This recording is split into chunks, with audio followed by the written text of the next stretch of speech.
បាទសូមគោរពនឹងជម្រាបសួរពុកម៉ែបងប្អូនទាំងអស់គ្នាសូមស្វាគមន៍មកកាន់ Channel របស់ខ្ញុំសាជាថ្មីអញ្ចឹងថ្ងៃនេះខ្ញុំមានវីដេអូចំណេះដឹងមួយចែកជូនដល់ពុកម៉ែបងប្អូន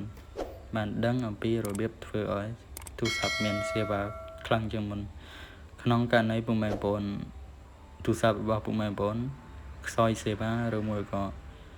សេវាដើរយឺតអញ្ចឹងពុកម៉ែបងប្អូនសូមមើលវីដេអូនឹងរហូតដល់ចប់នឹងពុកម៉ែបងប្អូនធ្វើតាមខ្ញុំដើម្បីឲ្យទូរស័ព្ទមានសេវាខ្លាំងជាងមុនតោះយើងកុំឲ្យខាតពេលវេលាយូរយើងចូលទៅក្នុង setting ដើម្បីកំណត់សេវាទាំងអស់គ្នាអញ្ចឹងជាដំបូងយើងចូលក្នុង setting ហើយយើងចូលពាក្យកន្លែង cellular បាទតែពេលយើងចុចហើយគឺវាលោតមកបែបហ្នឹងសូមពុកម៉ែបងប្អូនទៅចុចពាក្យហ្នឹងពុកម៉ែបងប្អូនចុចតាមខ្ញុំមកដោយសារខ្ញុំអត់សូវចេះភាសាអង់គ្លេសអញ្ចឹងវាលោតមកបែបហ្នឹងភាគច្រើនគឺវាលោតអូតូម៉ាទិកវាលោតអូតូម៉ាទិកអញ្ចឹងពុកម៉ែបងប្អូនធ្វើការបិទវាមកពុកម៉ែបងប្អូនបិទមកបាទហើយវាលោតមកបែបហ្នឹងវាឲ្យយើងកំណត់ SIM ដែលយើងប្រើប្រាស់រាល់ថ្ងៃ SIM អីប្រើដូចជា Smartphone យើងចុចយក Smartphone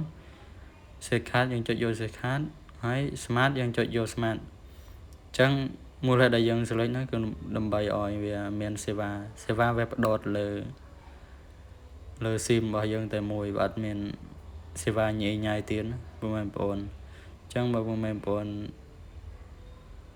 ប្រើ97យើងចុច97មកបើប្រើ SIM card យើងចុចយក SIM card ប្រើ Smart យើងចុចយក Smart អញ្ចឹងបើសម្រាប់ខ្ញុំប្រើ Smartphone បាទតែពេលយើងបានធ្វើការកំណត់រួចហើយសូមពុកម៉ែបងប្អូនកុំបើកអូតូម៉ាទិកវិញពុកម៉ែបងប្អូនសូមកុំបើក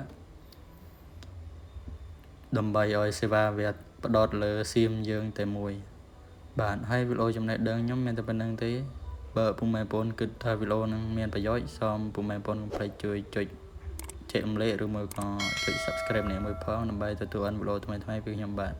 ជួបគ្នានៅវីដេអូក្រោយបាយបាយ